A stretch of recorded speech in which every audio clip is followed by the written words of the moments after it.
Deputy Attorney General Todd Blanche just unilaterally declared that the Justice Department had completed its review of the Epstein files. Case closed. And he was very clear about whose identity would and would not be protected in that release.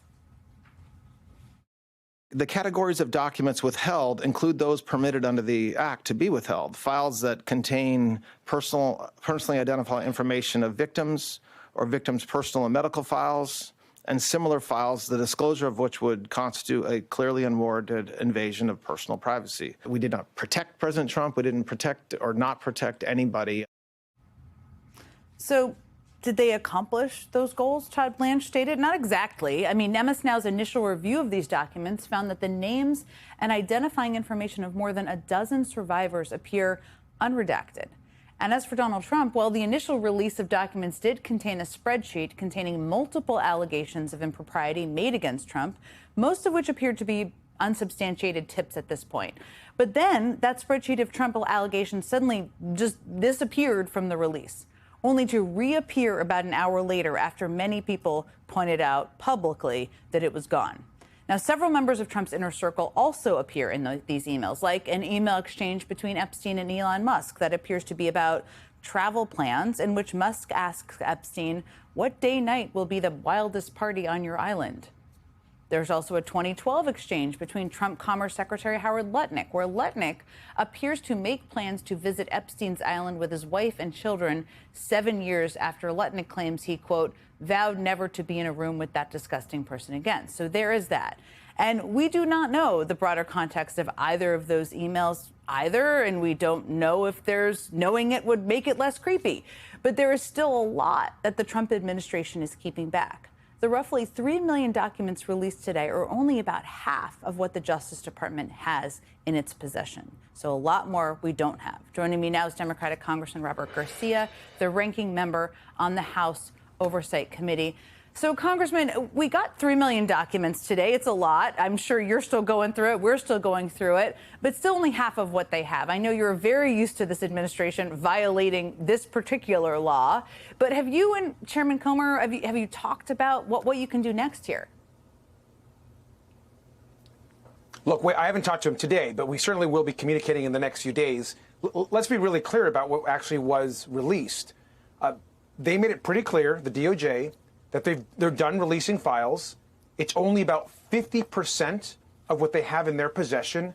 So half of the files in their possession, they're choosing to not release. This continues to be a major White House cover-up. And they went on today.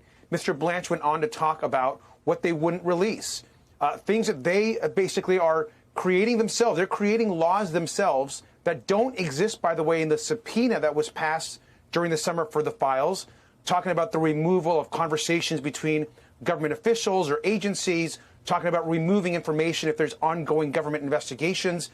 That may be the case in the law that was passed by Congress, but not the case in the subpoena. So all those files legally have to be released.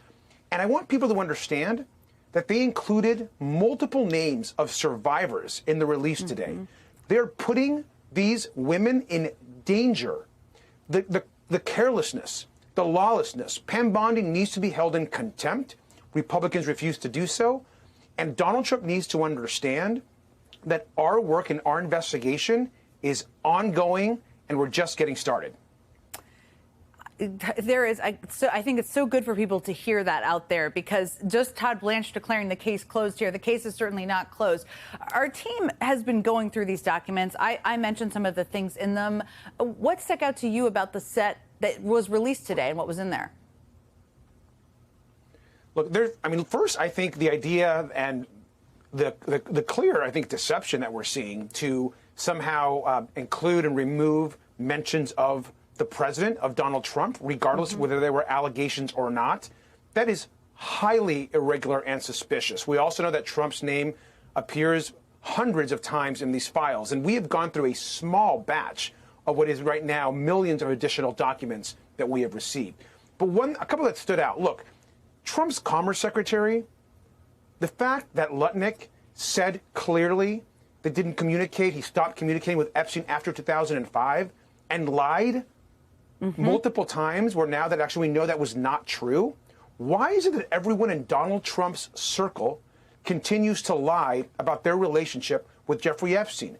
That mentioned, of course, of Elon Musk. Stephen Bannon clearly was a lot closer to Jeffrey Epstein than many folks understood.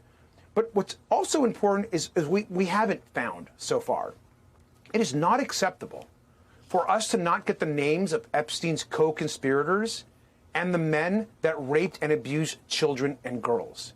If the Department of Justice thinks we're going to be satisfied with them leaking the names of survivors, with them putting survivors in harm's way, protecting the president, and not giving us the names of the men that abused the women, that's the fight for justice that we are in, and we're not going to stop till we expose those men and get justice for the survivors.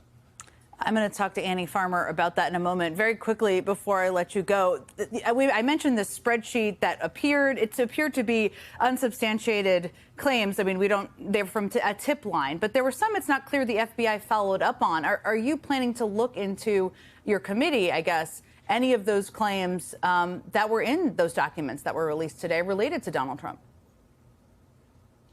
We are. And we've actually already started today. I mean, look, when we saw that document, of course, it was of high interest to us. The fact that it was removed immediately and then posted again, I think is also incredibly interesting. And I want to remind folks that we have to go back to the key question in this investigation, is why has Donald Trump been so obsessed with hiding the Epstein files? Who is he protecting? Why is he protecting them? And why did Jeffrey Epstein say that Donald Trump was his best friend for over a decade? And why were people trafficked from Mar-a-Lago? Why does all of this center around New York and Palm Beach? These questions all need to be answered, and the arrows continue to point back to the White House. So we will get justice for the survivors. Congressman Robert Garcia, thank you. You're tireless. I always appreciate talking to you. Thank you again for being here. Okay, late today, survivors of Jeffrey Epstein's abuse released a statement expressing their outrage about how these files were released today. And Congressman Garcia just referenced this to Annie Farmer is one of those survivors. She has been tirelessly fighting for justice, and she joins me next.